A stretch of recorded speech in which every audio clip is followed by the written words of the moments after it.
6월 14일 화요일 글로벌 마켓 헤드라인입니다. 미국의 3대 지수가 나란히 52주 신저가를 기록했습니다. S&P 500 지수는 고점 대비 21% 하락했습니다. 모간 스탠리는 증시가 아직 리스크를 완전히 반영하지 않았다고 경고했습니다. JP모간은 S&P 500 지수가 연말까지 하락폭을 만회할 것이라고 전망했습니다. 뱅크 오브 아메리카는 연준이 이번 회의에서 기준금리 0.5%포인트 인상을 고수할 것이라고 밝혔습니다. 월스트리트저널은 연준이 인플레이션과 싸우는 동안 실업률이 높아질 것이라고 경고했습니다. 폴 크루그먼은 70년대 경험한 스태그플레이션 위기는 아니라고 강조했습니다. 제레미 시겔은 지금 투자하면 1년 후에 후회하지 않을 것이라고 밝혔습니다. 비트코인이 장중 23,000달러를 하회하며 2020년 12월 이후 최저치를 기록했습니다.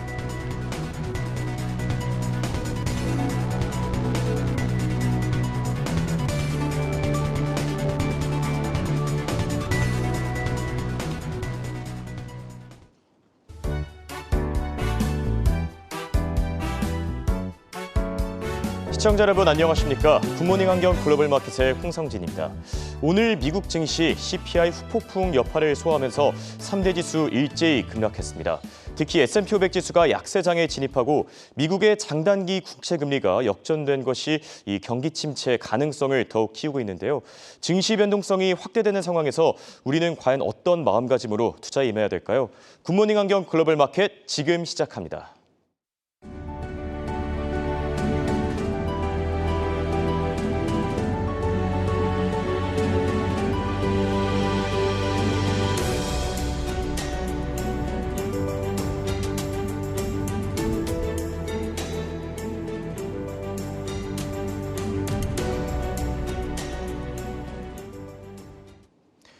오늘 미국 증시 연준의 자이언트 스텝 우려에 3대 지수 일제히 급락했습니다. 다우지수는 800포인트 넘게 하락하며 35,500선까지 밀려났고 S&P 500 지수도 4% 가까이 하락하며 약세장에 진입했습니다. 또 기술주 중심의 나스닥 지수는 4.8% 급락하면서 18,000선에서 거래를 마쳤습니다. 이날 유럽 주요국 증시는 미국의 인플레이션 충격으로 일제히 하락했습니다. 프랑스 깍거 지수는 전일 대비 2.6% 빠지며 6,000선까지 밀려났고 또 독일 닥스 지수 역시 2.4% 하락하면서 13,400선을 간신히 지켜내고 있는 모습입니다. 아시아 쪽 상황도 한번 살펴보시죠. 전일 국내 증시 쉽지 않았습니다. 하락 출발한 코스피 지수는 오후 들어 3% 수준으로 낙폭을 키우면서 연 저점까지 추락했습니다. 또 코스닥 지수도 5% 가까이 급락하며 828선에서 거래를 마쳤습니다. 한편 중국 증시도 코로나 재봉쇄 우려가 커지면서 하락했습니다. 상해 종합지수는 1% 가까이 하락하며 3,250선에서 홍콩 항생지수는 3% 넘게 밀린 21,000선에서 장을 마감했습니다. 마지막으로 일본 증시 니케이 지수 역시 미국의 인플레 충격에 3% 수준으로 하락한 모습 참고하시기 바랍니다. 미국의 국채금리 상황도 체크해보겠습니다. 이날 미국의 10년물 국채금리는 3.3% 구간을 돌파했고 3년물 국채금리 역시 3.5%를 넘어서면서 10년 만에 최고치를 경신했습니다. 또 통화정책이 민감한 2년물 국채금리도 큰 변동성을 보였는데 장중한 때 10년물 국채금리를 넘어서면서 경기 침체 우려를 더욱 키우게 됐습니다. 2년과 10년물 장단기 국채금리가 역전된 거는 이제 지난 4월 이후 처음입니다. 그럼 더 자세한 시장 상황 미래에셋증권 미디어 콘텐츠 본부 서상영 본부장과 알아보겠습니다. 안녕하십니까? 네, 안녕하십니까? 네, 먼저 미국 증시의 전체적인 흐름부터 좀 짚어주시죠. 일단 미국 증시는 소비자 물가 지수에 이어서 이날 발표됐던 뉴욕연은의 소비자 기대조사에서 1년 인플레이션 기대치가 6.6%로 사상 최고치를 기록하다 하락 출발을 했습니다. 더불어서 중국의 경제 봉쇄와 OECD 경기 선행지수 둔화로 경기 침체 이슈가 부각되면서 변동성이 확대되었고요. 특히 S&P 500이 고점 대비 20% 이상 하락해 약세장 구간에 진입한 점도 투자심리 위축 요인이었습니다. 암호화폐 시장의 급락으로 관련주의 낙폭이 컸고 기술주, 금융주, 에너지 업종 등 대부분의 업종이 하락 마감을 했고요. 다우가 2.8%, 나스닥이 4.7%, S&P 500이 3.9% 하락 마감을 했습니다. 네, 전반적으로 굉장히 어려운 상황인데 이런 흐름을 주도한 좀 특징적인 부분들이 있다면 짚어주시죠. 일단 높은 수준의 미국의 소비자 물가 지수가 발표된 이후에 시장은 인플레이션 관련 지표에 민감한 반응을 보이는 경향들이 높아졌는데요. 이날도 뉴욕연은이 발표하는 5월 소비자 기대 조사 결과 1년 인플레이션 기대치가 지난달 6.3%에서 6.6%로 상승을 해서 사상 최고치를 기록하자 투자 심리가 급격하게 위축이 되었습니다. 한편 주택가격과 임대료 하락을 전망하는 소비자들이 증가하기 시작했다는 점은 긍정적이긴 하지만 여전히 가솔린 가격 상승을 전망하는 소비자들이 증가하는 등 에너지 부문을 중심으로 물가 상승 압력이 높아지고 있다는 점은 여전히 부담을 줄 것으로 판단하고 있고요. 한편 OECD 경기 선행지수는 기준선인 100을 하회해서 99.9로 발표가 되면서 둔화가 지속되고 있습니다. 특히 유로존이 지수 둔화를 주도한 가운데 미국과 중국은 소폭 하락을 했습니다. 미국의 장단기 금리차가 10bp 이하로 좁혀진 가운데 장중 일시적으로 역전되기도 하는 등 경기 침체 우려가 높아졌고 중국의 상하이 일부 지역 봉쇄가 재개된 데 이어서 OECD 경기 선행지수까지 위축돼 경기 침체 이슈로 연결된 점이 전반적인 투자심리 위축 요인으로 작용을 했다라고 보시면 될 것 같습니다. 네, 지금까지 미래에셋증권의 서상현 본부장이었습니다. 감사합니다. 네, 감사합니다. 이어서 오늘장 특징주 강수민 캐스터가 준비했습니다. 네, 오늘장 미국 증시 특징주 살펴보겠습니다. 오늘장 물가 공포의 영향으로 이 매도세가 몰리면서 빅테크들이 프리마켓에서부터 크게 떨어졌습니다.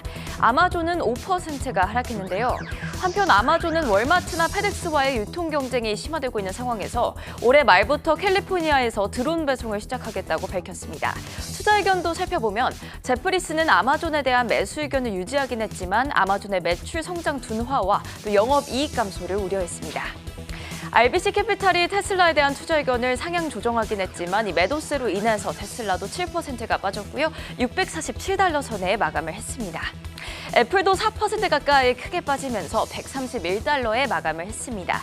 다만 투자 의견은 긍정적이었는데요. 바클레이즈가 애플에 대한 동일 비중 의견을 유지했습니다. 애플의 6월 제품 매출을 잘 나올 것으로 전망했고요. 또 JP모간도 애플에 대한 비중 확대 의견을 유지했습니다. 애플의 게이밍 서비스가 2025년까지 적어도 애플 매출 1조 달러를 이끌 것으로 전망했습니다. 마이크로소프트도 4%가 하락하면서 242달러 선에 마감을 했습니다. 다만 마찬가지로 투자 의견은 긍정적이었습니다. 제프리스가 마이크로소프트에 대한 매수 의견을 재차 내놓았는데요. 마이크로소프트의 사업 다각화가 힘든 경제 상황을 이겨낼 것이라며 지속적인 매출 성장을 전망했습니다. 네, 이어서 스트리밍 업체들 살펴보겠습니다. 디즈니가 마찬가지로 3.7%, 또 넷플릭스도 매도세가 몰리면서 7%로 크게 떨어졌습니다. 실적이 예상치를 밑돌면서 금요일장에서 무려 24%나 빠졌던 도큐사인, 오늘장에서도 하락세 이어갔습니다. 무려 10%나 하락하면서 59달러 선에 마감을 했고요. 또 반도체주 역시도 일제히 하락했습니다. 엔비디아가 7%, AMD는 무려 8%가 빠졌고요. 브로드컴은 4%대, 인텔과 퀄컴은 3%대 하락했습니다. 마이크론 테크놀로지도 6%가 빠지면서 58달러 선에 마감을 했습니다. 장중 52주 신저가를 기록했는데요. 다만 투자 의견은 긍정적이었습니다. UBS가 마이크론 테크놀로지를 최선호주로 재차 선정했는데요. UBS는 거시 환경적인 우려 속에서도 불구하고 이 마이크론 테크놀로지의 마진율이 탄탄할 것으로 전망했습니다. 비트코인 가격이 급락한 가운데 코인베이스 주가도 급락했습니다. 11%가 빠졌는데요. 오늘장 비트코인 가격은 2020년 12월 이후 가장 낮은 수준으로 하락했습니다. 외신에 따르면 전 세계 가상화폐 시총이 1년 5개월 만에 1조 아래로 떨어진 상황입니다. 한편 글로벌 물류 창고 기업인 프롤로지스가 경쟁사 듀클리어리티를 260억 달러에 인수하는 것에 합의했습니다. 오늘장 프롤로지스는 7% 급락하며 108달러 선에 마감을 했습니다. 미국 FDA에 따르면 화이자 코로나 백신이 5세 미만의 어린이에게 안전하고 효과적인 것으로 나타났습니다. 현재 미국에서는 5세 미만 어린이는 코로나19 예방접종을 받지 않았는데요. 오늘장 화이자의 경우도 다만 4% 하락하며 47달러 선에 마감했습니다. 구겐하임이 나이키에 대한 매수 의견을 유지했습니다. 코로나19와 물류 이슈들, 또 지정학적인 불확실성 등의 악재들은 일시적일 것이라며 이런 불확실성이 오히려 매수 기회를 제공하고 있다고 설명했는데요. 다만 오늘장 나이키도 3.7%가 빠지면서 110달러 선에 마감을 했습니다. 모건 스탠리가 코카콜라에 대한 비중 확대 의견을 재차 내놓았습니다. 코카콜라의 올해 그리고 내년 매출에 대한 시장의 컨센서스가 낮게 형성되어 있다며 코카콜라의 가격 경쟁력과 또 포스트 코로나 요소들이 긍정적으로 작용할 것으로 분석했습니다. 다만 오늘장 코카콜라는 약보합권에서 마감을 했습니다. UBS가 치폴레에 대한 매수 의견을 유지했습니다. 브랜드 포지셔닝이 잘 되어 있다면서 매출에도 긍정적인 영향을 미칠 것으로 내다봤고요. 레스토랑 기업 중에서 상승 여력이 보이는 기업으로 평가했습니다. 다만 오늘장 치폴레 경우도 6.4% 하락하며 마감했습니다. 한편 골드만삭스가 베스트바이에 대해 이미 주가가 하락해 있기 때문에 상승 여력이 있다고 평가했습니다. 다만 오늘장 베스트바이도 3%가 하락하면서 69달러 선에 마감했습니다. 제프리스는 미국 정부가 여행자의 코로나19 검사 결과 요구를 폐지함에 따라 델타항공과 유나이티드 항공이 가장 큰 수혜를 받을 것으로 내다봤습니다. 다만 오늘장 델타항공은 8%, 또 유나이티드 항공은 10%로 크게 빠지며 마감했습니다. 네, 끝으로 오늘 11개 섹터 가운데 에너지주가 5%로 가장 크게 빠졌습니다.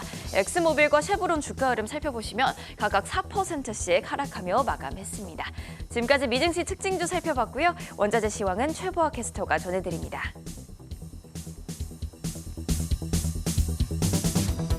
네, 국제유가부터 알아보겠습니다. 인플레이션에 대응하기 위한 추가적인 금리 인상에 대한 우려와 중국 상하이의 산업 재개길이 다시 한번 막히면서 원유 수요 회복에 대한 기대감이 무너지면서 유가는 떨어질 것으로 분석됐었는데요.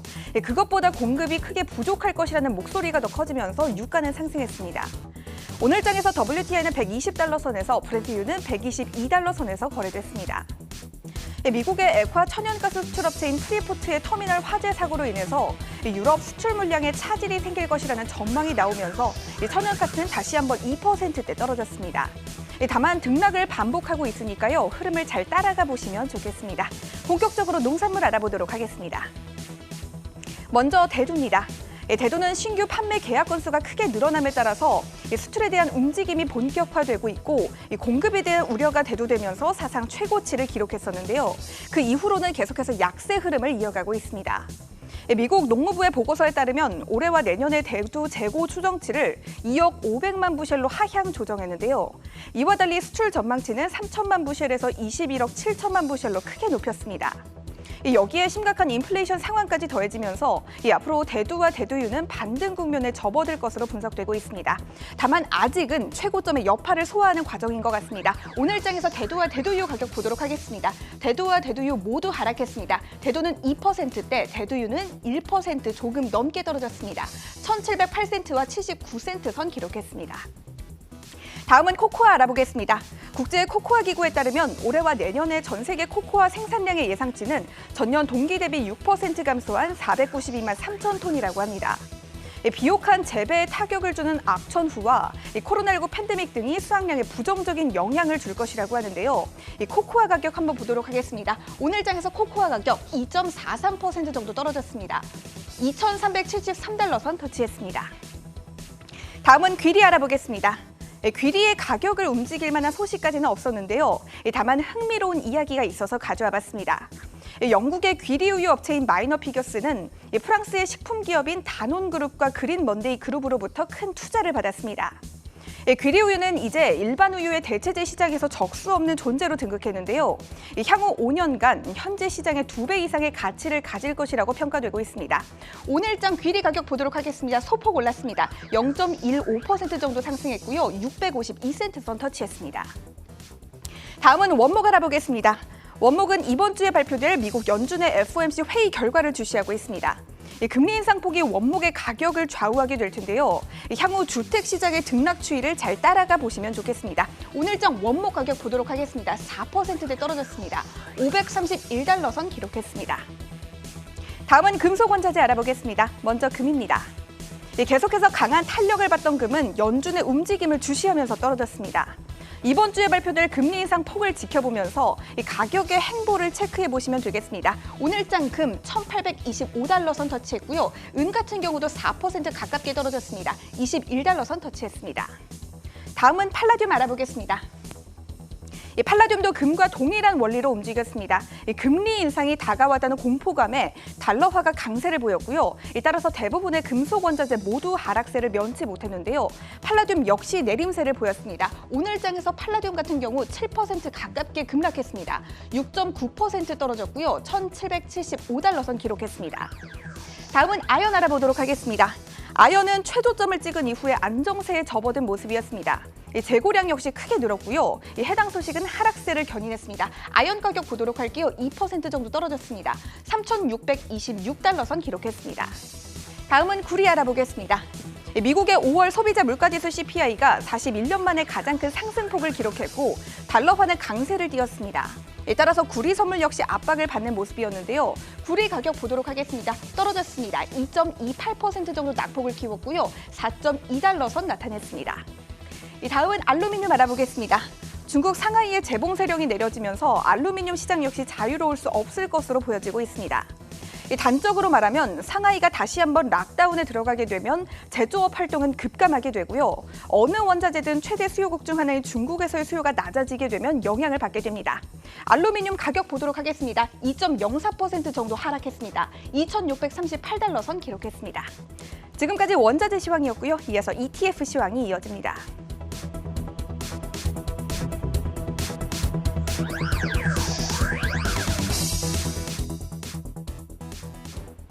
ETF 시황을 생생하게 전해드립니다. 미국장 특징 ETF들 살펴볼 건데요.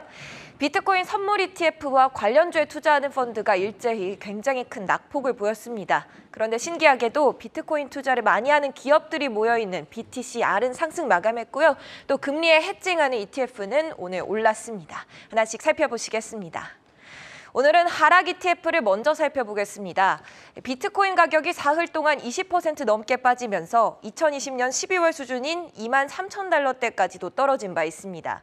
루나 폴락 사태로 가상화폐 신뢰성에 금이 간 데다 미국 중앙은행의 기준금리 인상 속도가 빨라질 것이란 관측이 나온 데 따른 여파입니다.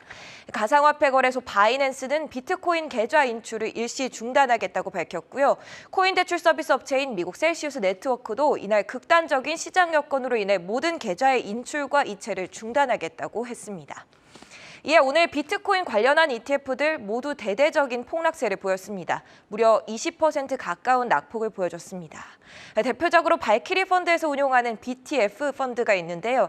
비트코인 선물에 투자하는 원리로 운용되고 있습니다. 오늘 장에서 18%까지도 크게 떨어져서 9달러 선에 마감했습니다.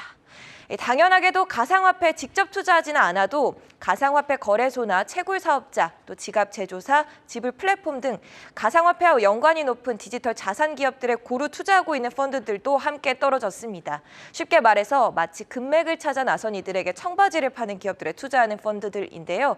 바네크에서 운용하는 벡터스 디지털 트랜스포메이션 ETF, 티커명은 DAPP로 거래되고 있습니다. 엠비스 글로벌 디지털 자산 지수를 추종하고 있고요. 운용 보수는 0.65% 수준입니다. 주가를 살펴보시면 오늘도 14%가량 떨어졌지만 올해 들어서도 71% 크게 내린 모습 확인할 수 있습니다. 그렇다면 DAPP 상위 보유 종목 체크해 보겠습니다. 블록이 8% 이상으로 가장 많이 담겨 있고요. 그 뒤로 코인베이스와 실버게이트 캐피털이 7%대로 담겨 있습니다. 그리고 마라콘 디지털과 라이어 블록체인도 6% 비중으로 포함되어 있습니다. 이 종목들 모두 오늘 비트코인 하락장 속에서 10% 이상씩 빠진 모습 살펴볼 수 있습니다. 한편 상승 ETF도 알아보시죠. 신기하게도 비트코인 관련 ETF 중에서 이날 상승한 펀드도 하나 있었습니다. 바로 포트폴리오의 4분의 1을 선물이 아니라 현물 비트코인을 많이 보유한 기업들에 간접 투자하는 펀드 BTCR은 상승 마감했습니다. 플레임은 볼트 크립토 인더스트리 레볼루션 앤 테크 ETF로 볼트 에쿼티가 운용을 하고 있고요. 작년 10월 27일부터 승인이 되어서 관심을 모였습니다. 이 펀드는 단지 비트코인 관련 기업들뿐만 아니라 미국 달러의 38%, 또 옵션의 27% 정도 투자하고 있는데요. 합쳐서 65%, 포트폴리오의 4분의 3 정도를 가상화폐 기업이 아닌 다른 부문에 투자를 하고 있어서 이날 상승할 수 있었던 것으로 보입니다. 또한 4% 비중으로 담고 있는 종목들이 상위 리스트에 있습니다. 카나는 가상화폐 채굴기 제조사이고요. 또 캐나다 채굴업체 비트팜 그리고 손더홀딩스 등의 종목들을 담고 있습니다. 이 종목들은 오늘 모두 10%대로 하락했습니다. CNBC에 따르면 시장은 연준이 더 큰 폭으로 금리를 인상하게 되는 쪽으로 예상을 하고 있습니다.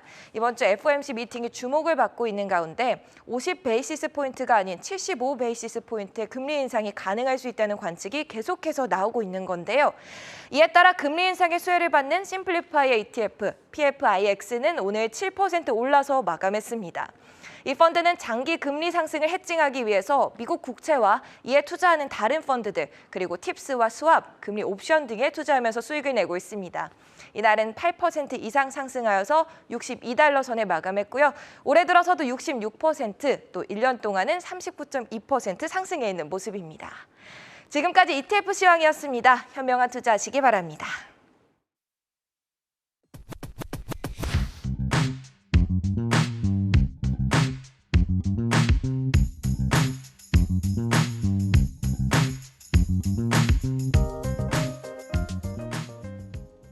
네, 글로벌 이슈와 해외 토픽 확인해보는 시간입니다. 자세한 소식들 바로 체크해보시죠. 먼저 CNBC의 헤드라인입니다. 네, 모건 스탠리 CEO는 경기 침체 가능성이 50대 50이다라고 밝혔고, 반면에 벤 버넌키, 이제 전 연준 의장이죠. 경기 연착륙이 가능하다면서 경기 침체 가능성은 낮아 보인다라고 밝혔습니다.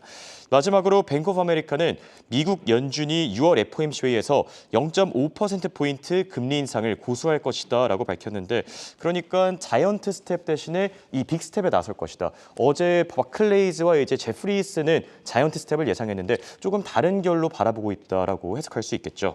자, 오늘의 첫 번째 아이템, 지금 심해지고 있는 경기 침체 가능성입니다. 보다시피 이렇게 전문가들마다 의견이 조금 갈리고 있습니다. 그런데 모건 스탠리 CEO는 이 가능성이 지금으로서는 50대 50이다라고 밝혔는데 그 배경에 대해서 좀 짚어주시죠. 모건 스탠리 CEO가 현재 경기 침체가 빠져들 가능성은 50대 50이라고 언급했습니다. 제임스 고든 모건 스탠리 CEO는 한 금융 컨퍼런스에 참석해 이같이 밝혔는데요. 연준이 인플레이션을 통제하기 위해 긴축에 나서면서 경기 침체 가능성이 커졌지만 심각한 상황은 아니라고 했습니다. 하지만 동시에 경기 침체 가능성은 자신의 기존 예상치였던 30%에서 증가했다고 밝혔습니다. 이외에도 고든은 연준이 인플레이션을 통제할 수 있을 것이라고 했는데요. 물론 그 과정은 험난하겠지만 현재 펀더멘털은 시장이 예상하는 것보다는 괜찮다고 했습니다. 그 근거로 기업과 소비자들의 대차대조표를 들었습니다. 하지만 동시에 연준이 금리를 인상하기까지 너무 오래 걸렸다고 했는데요. 따라서 경기 침체가 시작되면 연준이 할 수 있는 게 많지는 않을 것이라고 했습니다. 그러면서 시장은 현재 한 번도 겪어보지 않는 길을 걷고 있다고 했습니다. 한편 모건 스탠리는 현지 시각 13일 주식시장에 아직 상당한 하방 압력이 있다고 진단했는데요. 시장의 리스크를 완전히 반영하지 않았다며 미국의 소비자 심리 둔화가 핵심적인 하방 요인이라고 판단한 점도 함께 참고하시기 바랍니다.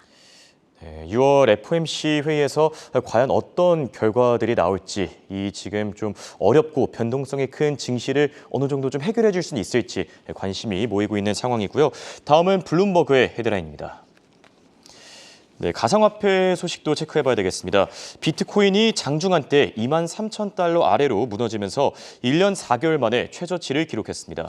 또 이런 가운데 전 세계 가상화폐 시가총액 1조 달러가 붕괴됐다는 소식이 전해졌고, 마지막으로 미국의 향후 1년간 기대 인플레이션이 6.6%로 사상 최고치를 기록했습니다. 자, 두 번째 아이템은 비트코인입니다. 지금 연준의 금리 인상 속도가 가속화될 것이다. 그리고 여기 경기 침체 우려까지 커지면서 비트코인 정말 무너지고 있습니다. 지난해 11월에 기록한 지금 고점 대비 절반도 넘게 빠진 상황인데 자세하게 전해주시죠. 비트코인이 장중에 23,000달러를 밑돌며 2020년 12월 이후 최저 수준을 기록했습니다. 현지 시각으로 지난 주말부터 월요일 아침까지 가상화폐 시장에서 2천억 달러가 사라졌습니다.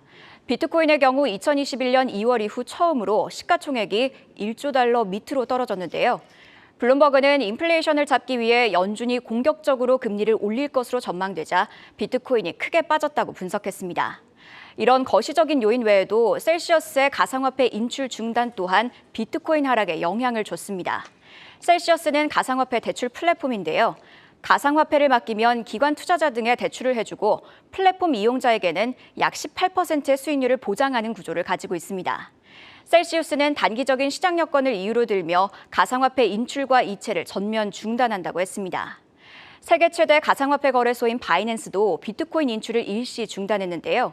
기술적인 이유로 트위터를 통해 30분 안에 문제를 해결하겠다고 공지했지만 시간이 더 걸릴 것이라고 재공지했습니다. 이런 악재들이 현재 가상화폐 시장을 짓누르고 있는데요. 따라서 블룸버그는 당분간 가상화폐 하락세가 지속될 것으로 전망했습니다. 네, 가상화폐 시장의 소식 체크해봤고요. 이어서 미국의 기대 인플레이션 상황도 좀 체크해봐야 되겠습니다. 뉴욕 연은이 발표했는데 지금 전월에 비해서 0.3%포인트 정도 더 올라섰습니다. 그러면서 사상 최고치를 다시 한번 경신했는데 지금 미국의 상황과 또 기대 인플레이션이 이렇게 집계된 배경에 대해서 좀 짚어주시죠. 미국 뉴욕 연방준비은행이 발표한 기대 인플레이션 수치가 사상 최고치를 기록했습니다. 뉴욕 연방준비은행의 5월 소비자 전망 설문조사에 따르면 향후 1년간 기대 인플레이션 중간값이 6.6%를 기록했습니다. 전월 대비로는 0.3% 상승했는데요. 이번 5월 수치는 지난 3월과 같은 수치로 뉴욕 연이 관련 집계를 내놓은 이후 최고치입니다. 한편 3년 기대 인플레이션율은 3.9%로 전달과 같았습니다. 하지만 이는 연준의 중기 기대 인플레이션 목표치인 2.0%보다 2배 가까이 높은 수치입니다. 뉴욕 연은의 이번 조사는 소비자들의 투자 심리도 보여줬는데요. 1년 뒤 시장이 상승할 것이라고 응답한 사람은 36.2%로 지난 4월보다 하락해 역대 최저치를 찍었습니다. 또 고용시장이 탄탄한데도 고용 불안감은 높아진 걸로 나왔는데요. 실직이 우려된다고 응답한 사람은 11.1%로 집계됐습니다. 이는 장기적인 평균치를 밑도는 수치지만 지난 1월 이후 최고치입니다. 네, 기대 인플레이션 상황까지 체크해봤고요. 다음은 로이터 통신의 헤드라인입니다. 미국의 자동차 기업 CEO들이 의회에 전기차 세액공제 한도 해제를 촉구했고 또 구글이 유럽연합의 경쟁중개사 광고 개제를 제시했습니다. 마지막으로 미국의 장단기 국채금리가 한때 역전됐었습니다. 이러면서 경기 침체 공포가 더욱더 확산되고 있는데 세 번째 아이템은 이 미국의 자동차 기업 CEO들의 의회에 보낸 이 서한입니다. 그러니까 전기차 세금 공제에 대한 이 상한선을 폐지해달라라고 이제 부탁을 한 건데 도대체 이렇게 밝힌 이유가 무엇이었습니까? 미국 자동차 제조업체 CEO들이 의회에 전기차 세금 공제에 대한 상한선을 폐지해달라고 촉구했습니다. 로이터의 보도에 따르면 GM, 포드, 스텔란티스, 도요타의 CEO들은 의회에 서한을 보내 이같이 밝혔는데요. 미국 정부는 모든 전기차에 최대 500달러의 세액 공제 혜택을 주고 있습니다. 하지만 세액 공제를 받을 수 있는 한도는 제조업체당 20만 대인데요. 포드와 테슬라는 이미 해당 한도를 채웠습니다. 앞서 언급한 업체들의 CEO들은 서한에서 전기차 시장이 더 성숙해지기 전까지 제조업체당 부과된 상한선을 없애달라고 요청했습니다. 또 최근 전기차 업체들은 심각한 비용 압박에 직면해 있다고 했는데요. 결국 이는 소비자 가격 상승으로 이어질 것이라고 했습니다. 그러면서 전기차의 개발, 생산, 그리고 판매를 강화하기 위해 2030년까지 1,700억 달러 이상을 투입하겠다고 약속했습니다. 자동차 제조업계는 현재 공화당이 상하원의 다수를 모두 장악하는 상황을 우려하고 있는데요. 공화당이 하원도 장악할 경우 전기차 세액공제 연장 청구가 아예 닫힐 수 있기 때문입니다. 네, 이번에는 이 구글과 유럽연합의 이 싸움 좀 오랜만에 올라온 이슈인 것 같습니다. 지금 보면은 구글이 유럽연합에 이 경쟁 중개사 광고 개제를 이제 제시해달라라고 밝혔는데 이번 조치에 따라서 이 구글의 수익성에도 좀 영향을 줄 것으로 풀이되거든요. 해당 이슈도 같이 전해주시죠. 구글이 유럽연합의 반독점 조사와 관련해 경쟁 광고 중개사의 광고를 유튜브에 게재하는 방안을 제시했습니다. 지난해 유럽연합은 구글이 경쟁업체와 광고주의 사용자 데이터 접근을 제한하고 있다며 이와 관련해 불공정한 이득을 보고 있는지 조사에 착수했습니다. 유럽연합은 구글이 자사 광고 플랫폼인 애드 매니저를 통해 유튜브 광고를 게재하도록 명시한 조항을 위법으로 봤습니다. 로이터는 구글이 전 세계 매출의 약 10%에 이를 수 있는 벌금을 피하고자 지난해부터 구제책 마련에 힘써왔다고 했는데요. 이번 경쟁 광고사 재개 제시안은 이런 노력 중 하나로 보입니다. 한편 로이터는 유럽연합 집행위원회와 반독점 위반 문제 실타래를 풀기 위해서는 구글이 유튜브 그 이상의 해결책을 제시해야 한다고 언급했습니다. 현재 영국 경제시장청 역시 구글 애드테크 시장에서 독점적 지위를 남용하고 있는지 조사하고 있는데요. 해당 이슈는 구글의 수익성에 영향을 줄 수 있는 만큼 예의주시하시면 좋을 것 같습니다. 네, 오랜만에 구글과 이 유럽연합의 관계에 대해서 이슈 체크해봤고요. 마지막으로 월스트리트저널의 헤드라인입니다. 네, 대두가 올해 들어서 30% 급등했습니다. 2012년 이후 최고치를 경신한 상황이고 또 JP모건은 S&P 500 지수가 연말까지 하락폭을 만회할 수 있을 것이다라고 전망했습니다. 마지막으로 폴 크루그먼 노벨 경제학자 수상자인데 과거 1970년대 때 경험한 스태그플레이션 위기와는 조금 다르다라고 봤습니다. 그러니까 지금 경기 침체 가능성이 커지고 있고 조금 어려운 상황은 맞지만 그 당시에 경험한 스태그플레이션은 일어나지 않을 것이다. 좀 어떻게 보면 안도의 그런 전망을 내놨고요. 자, 마지막 이슈는 대두 가격입니다. 원자재를 한때 맡았던 만큼 이 원자재 시장에 대한 관심이 남다른 것 같은데 대두 올해 들어서 벌써 30% 가까이 급등하지 않았습니까? 네, 맞습니다. 대두 가격이 올해 들어 약 30% 급등하며 기록적인 수준을 찍었습니다.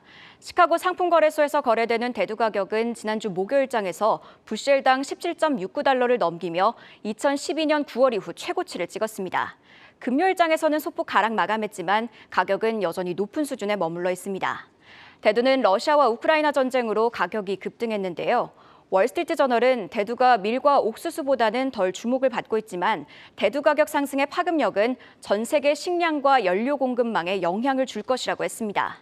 대두는 가축의 먹이뿐 아니라 식용유와 바이오 연료를 만들 때도 사용되기 때문입니다. 트레이더들은 현재 기후를 걱정하고 있는데요. 라니냐로 인해 미국 중서부 지역에 걸쳐 형성된 세계 최대 옥수수 재배 지역인 콘벨트가 현재 극심한 가뭄을 겪고 있습니다. 가뭄이 계속된다면 결국 생산량은 더욱 감소할 것으로 보입니다. 가뭄 외에도 전 세계적인 오일시드 부족 현상 역시 대두 가격 상승을 부추기고 있습니다. 오일시드는 기름을 짤 수 있는 씨인 기름 종자를 의미하는데요. 우크라이나에선 오일시드를 구할 수 없게 됐자 사람들은 미국산 대두로 눈을 돌렸습니다. 이는 결국 수요 증가로 이어진 모습인데요. 한편 월스트리트저널은 대두 가격 상승 추세가 앞으로도 지속될 것으로 내다봤습니다. 아르헨티나와 브라질의 대두 수확량이 줄어 미국산 대두 가격이 오를 것이라는 전망입니다. 네, 이렇게 오늘은 대두와 관련된 이슈까지 체크해봤습니다. 굿모닝 안경 글로벌 마켓은 7시 30분까지 계속됩니다.